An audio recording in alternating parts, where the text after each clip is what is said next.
Raila Odinga has once again made headlines, but this time around by questioning the true intentions behind the ongoing protest, and he emphasized the need for genuine solutions over power plays. So guys, as many of you know, Kenya has been experiencing a surge in protest since early April.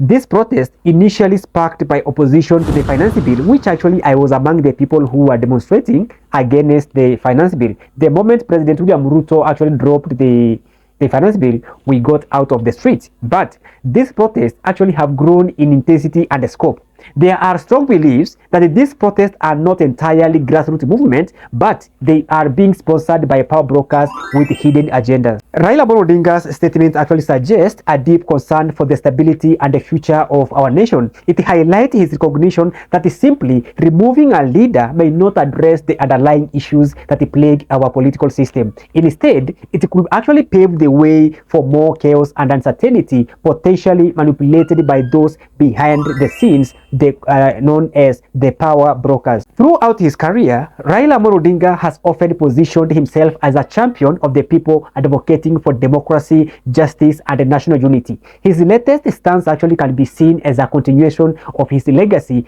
urging us to look beyond the surface and consider the long-term implications of our actions. You see guys, let me tell you something. For the few years I've lived in this world, I've known Raila Odinga as a man who always stands with his truth. You see, time and again, Raila Odinga has demonstrated that a man who actually put the well-being of this nation as the first priority. Okay, and whenever you see Raila Odinga actually opposing or putting a question mark on something, go ahead as an individual and observe that thing that Raila Odinga is rejecting. You see, the moment Raila Odinga actually rejected or opposed the ongoing protest, as an individual, I went ahead and I sat down. I started asking myself some questions. You see guys, we all came together as content creators, musicians, lawyers, people from different fields in the Republic of Kenya.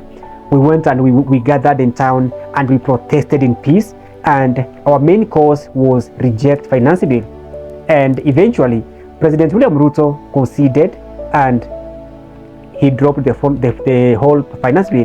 The whole world knew that the Republic of Kenya is protesting just because of the finance bill.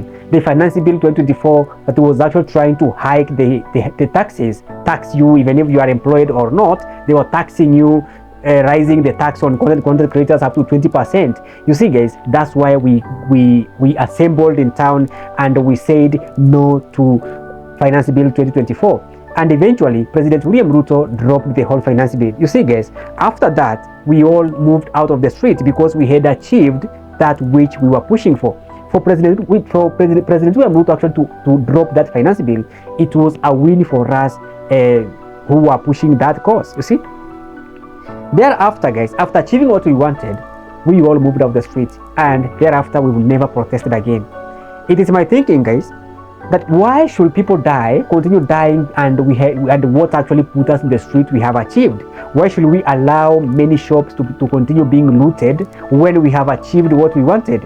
Why should we allow guys many people to die? Many parents are crying, their sons and daughters are being killed each and every day.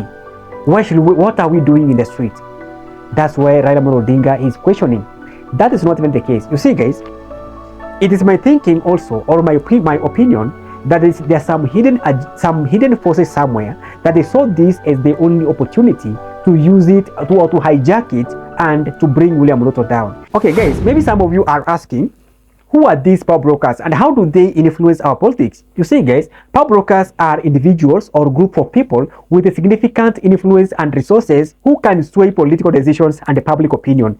Their involvement can actually undermine genuine grassroots movements and shift their focus from real issues to personal or financial gains. Let me give you an example. The way I've said previously that we content creators and musicians, comedians, we all came together, people from different fields like teachers. We gathered in town and we protested in peace.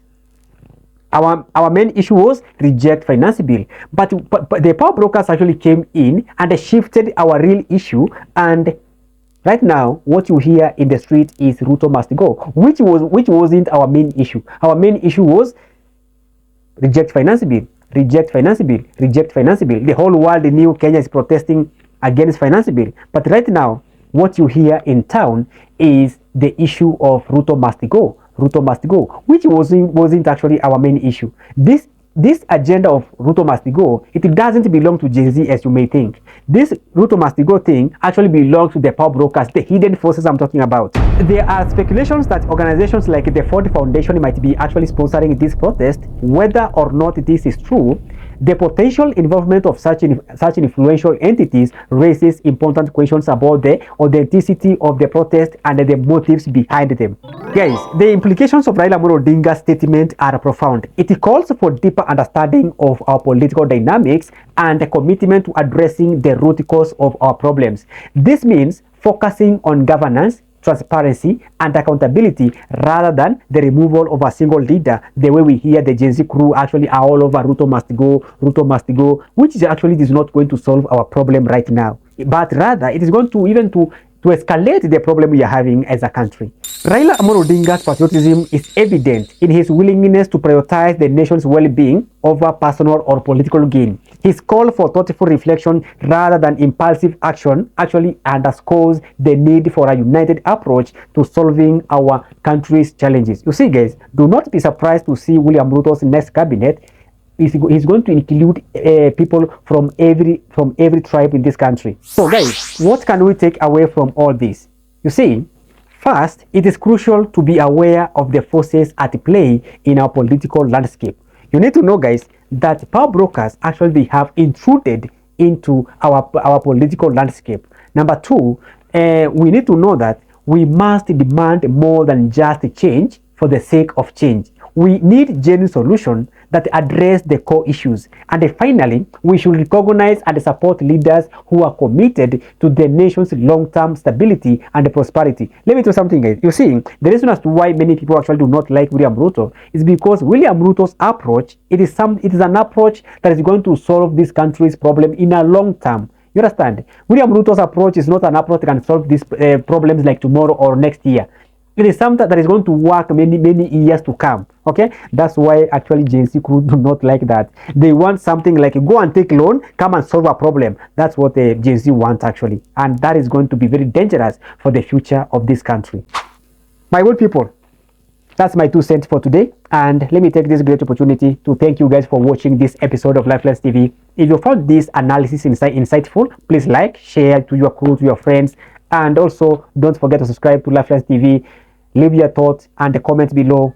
We would love to hear your perspective on Raila Odinga's recent statement and the ongoing protest. Until next time, stay informed, stay engaged. My name is Peter Tosh Williams. This is Lifelens TV. Goodbye for now, and may the Almighty God be with you.